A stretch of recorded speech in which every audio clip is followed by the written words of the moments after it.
Jumpa lagi di dalam perkuliahan rangkaian linear aktif. Pertemuan yang lalu saya menjelaskan aplikasi op-amp dalam open loop. Ya. Jadi saya review sedikit bahwa op-amp yang diaplikasikan secara open loop, maka apa kemarin? Cirinya adalah outputnya adalah taruhlah VO gitu, maka VO itu sama dengan apa? AOL kali diferensial tegangan antara non inverting dikurangi inverting, gitu kan?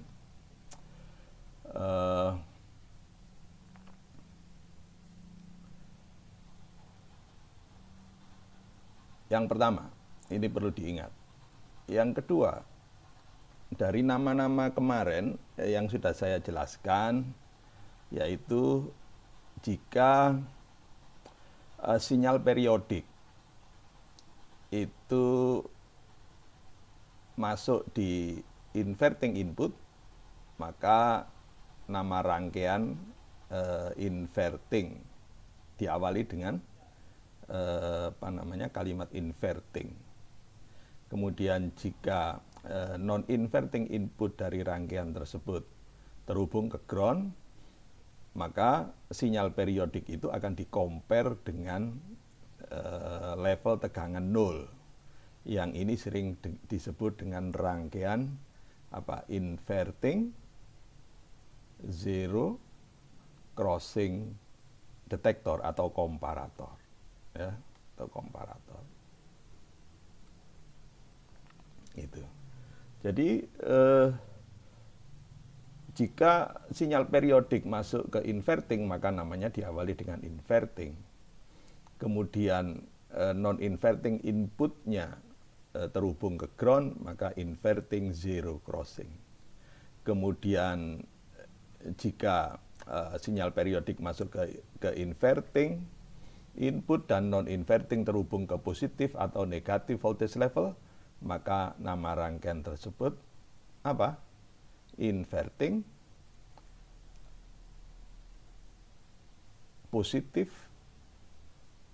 atau negatif, ya, voltage level, karena dia nanti di-compare dengan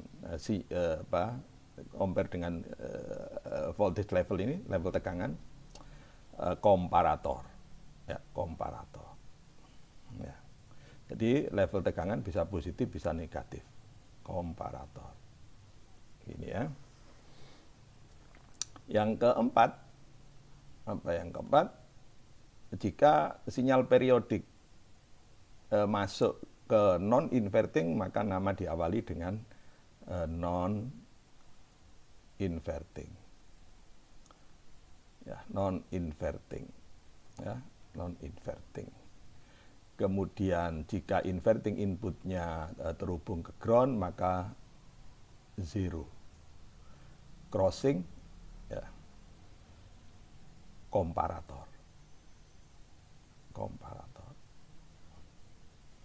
Kemudian yang kelima, jika sinyal periodik masuk ke non-inverting dan kaki inverting terhubung ke positif atau negatif voltage level, maka dia nama rangkaiannya non-inverting positif atau negatif voltage level komparator. Gitu ya. Jadi ini saja yang perlu diingat di dalam aplikasi op-amp secara open loop. Karena output itu adalah diferensial tegangan dikalikan dengan open loop gain, di mana open loop gain ini typically antara 10 pangkat 5 sampai berapa? 10 pangkat 8, maka output pasti berupa sinyal square, di mana positif peak-nya adalah V saturasi dan negatif peak-nya adalah min V saturasi. Di mana besarnya V saturasi itu, kalau Anda melakukan percobaan di laboratorium, itu besarnya adalah 1 sampai 2 di bawah V supply. Ya. Jadi besarnya sekian. Jadi kalau misalkan V supply-nya 10, maka V saturasi, positif saturasinya bisa 9, bisa 8. Kalau V supply dari op-amp itu misalkan plus minus 12, maka V saturasi bisa 10, bisa 11 gitu ya. Sekarang yang keenam, saya ingin menjelaskan bagaimana kalau sinyal periodik itu diberikan kepada kedua input, non-inverting dan inverting. Ya. Oke, saya berikan contoh. Gini, kalau saya gambarkan rangkaiannya, misalkan ini op-amp, ya, terus ini inverting input, dan ini non-inverting input, kemudian ini ada R1 taruhlah, ya, terus ini ada R2, kemudian yang ini saya kasih sinyal, misalkan sinusoidal ya, sinusoidal, misalkan V1 ya, atau bisa 1 volt, 2 volt, 3 volt gitu ya, peak to peak-nya. Kemudian taruhlah ini frekuensinya misalkan 2 kHz gitu, 2 kHz. Kemudian yang sebelah sini saya kasih supply sinusoidal juga, function generator ya, saya kasih function generator, taruhlah ini V2, kemudian ini frekuensinya adalah 1 kHz. Oke, sekarang bagaimana outputnya? Ini misalkan RL, ya di sini adalah VO. Oke. Bagaimana VO-nya? Sesuai dengan persamaan open loop, di mana VO itu nilainya selalu apa? AOL, ya, AOL, terus dikalikan diferensial tegangan antara non-inverting dikurangi inverting. Jadi kalau kasus ini V1 dan ini V2, maka ini adalah V1 dikurangi V2 gitu. Ya, oke. Sekarang saya simulasikan. Anda bisa lihat di simulasi berikut.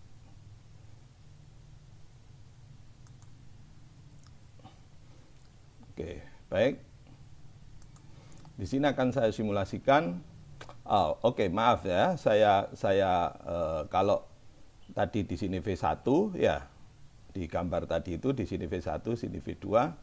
Oke, sekarang sama-sama, betul ya. Yang inverting input dapat tegangan sumber sinyal ya, sinyal periodik dengan frekuensi 1 kHz. Yang non-inverting dapat sinyal dengan frekuensi 2 kHz. Oke, kalau kita ingin lihat berapa amplitudo dari sinyal ini, kita bisa lakukan double klik di sini. Ini amplitudenya adalah 1 volt, frekuensinya 2000 atau 2 kHz yang masuk ke non-inverting. Ya, sementara yang di inverting adalah sama, ya, amplitudenya sama, 1 volt dan frekuensinya 1000 Hz atau 1 kHz. Oke, sekarang kita simulasikan ya. Nanti di sini akan saya tap ya, saya tap sinyalnya, di sini juga saya tap. Saya ingin melihat sinyal dari V1 dan V2 gitu. Ya. Kemudian output di sini akan saya tap juga nilainya. Sekarang saya lakukan simulasi. Oke.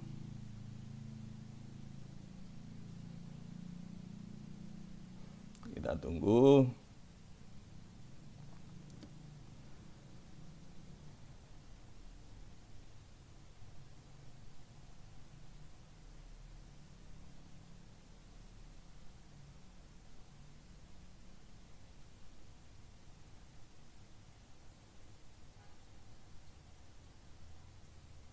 Ya, baik. Ya, saya ambil dulu. Ini akan saya pasang di sini. Ya.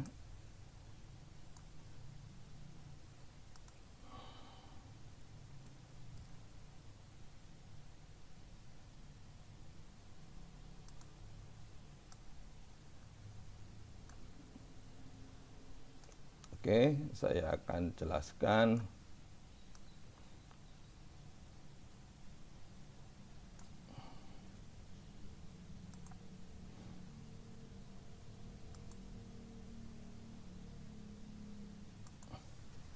Oke, baik.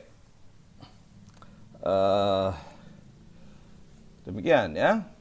Jadi dari non-inverting input itu 2 kilo, berarti yang biru ini adalah sinyal dari non-inverting ya. Kemudian yang sinyal sinus dengan frekuensi 1 kilo itu berada dari masuk di inverting input ya. Jadi bagaimana outputnya? Outputnya itu diamati di daerah di crossing di antara kedua sinyal ini. Jadi misalkan di sini ada crossing di antara dua sinyal itu, kemudian di sini, di titik sini, di titik sini, di titik sini, ya, dan seterusnya gitu ya. Sekarang kita lihat. Sinyal biru ini adalah sinyal dari non-inverting. Kita tahu output dari rangkaian ini kan AOL di mana itu nilainya tak berhingga gitu. Jadi typically 10 pangkat 5, ya 10 pangkat 5, 100.000 gitu. Maka diferensial tegangan dari non-inverting dikurang inverting ini apabila V1-nya itu lebih besar, maka diferensialnya adalah positif. Positif dikalikan open loop gain sehingga menjadi besar sekali sehingga VO-nya adalah saturasi. Positif saturasi ya. Jadi ini kita lihat ini. Antara periode T1 taruhlah ya, ini T0, kemudian T1 sampai sini. Kita lihat antara T0 sampai T1 itu non-inverting lebih besar dibandingkan inverting kan? Maka itu outputnya adalah positif saturasi. Ya, outputnya adalah positif saturasi. Berapa positif saturasi? Dalam rangkaian tadi adalah dikasih supply 2,5 volt gitu, sehingga nilainya adalah 2,5 volt. Karena di dalam simulator ini adalah ideal gitu, sehingga saturasinya sama dengan power supply. Ya, tapi kalau di laboratorium seperti yang saya jelaskan tadi bahwa nilainya antara 1 sampai 2 di bawah V supply, di sekitar itu. Ya. Sekarang kita lanjutkan antara T1 sampai dengan T2. Ya, T1 sampai dengan T2. Kita lihat T2. Ini V inverting ya. V yang masuk di inverting input itu lebih tinggi nilainya dibanding inverting gitu. Ya. Ya karena non inverting, atau kita ambil di titik sini lah misalkan ya, diambil di titik sini kalau kalau apa namanya, satu titik saja untuk sampel sini dan di sini misalkan ya, sini. Kita lihat ini berapa satu taruhlah 1, berapa ini 51 ya, ini 1 di sini kan nggak sampai 1 ya, sehingga non inverting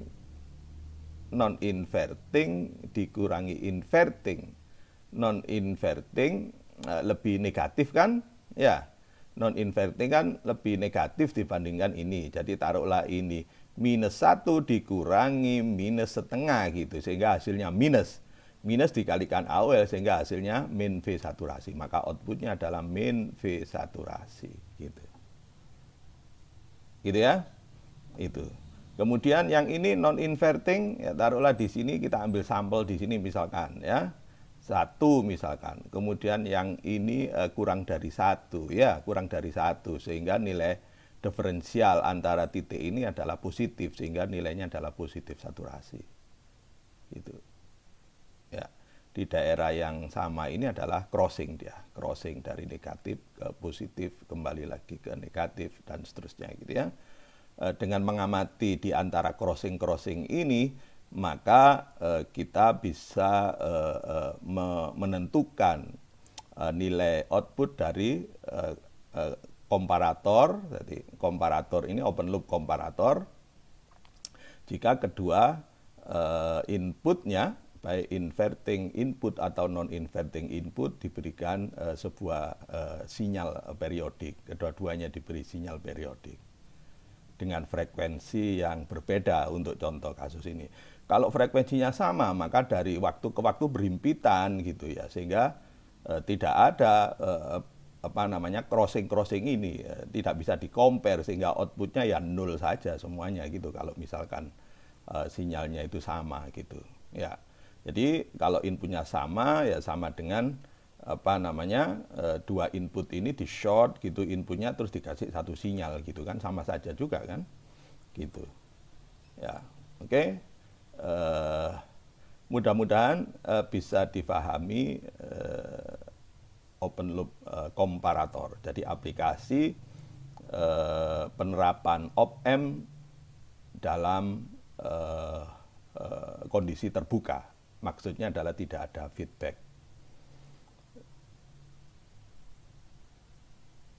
Baik, demikian penjelasan, semoga bisa difahami. Assalamualaikum warahmatullahi wabarakatuh.